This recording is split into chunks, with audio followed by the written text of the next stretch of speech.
Sa gitna ng balita tungkol sa digmaan sa USA at Middle East, sandali tayong huminto at manalangin. Dahil mas malakas ang kapangyarihan ng panalangin kaysa anumang sandata, Panginoong Diyos, lumalapit kami sa iyo ngayon na may mabigat na puso. Naririnig namin ang balita ng tensyon at digmaan sa iba't ibang bahagi ng mundo. Ama, ikaw ang Diyos ng kapayapaan. Hipuin mo ang puso ng mga leader ng mga bansa.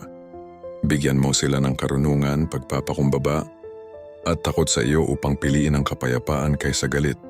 Panginoon, yakapin mo ang mga pamilyang apektado ng kaguluhan. Protektahan mo ang mga inosente, lalo na ang mga bata. Maghari ang iyong kapayapaan sa gitna ng takot. Naniniwala kami na ikaw ang may huling salita. Sa iyo kami nagtitiwala. Sa pangalan ni Jesus, Amen.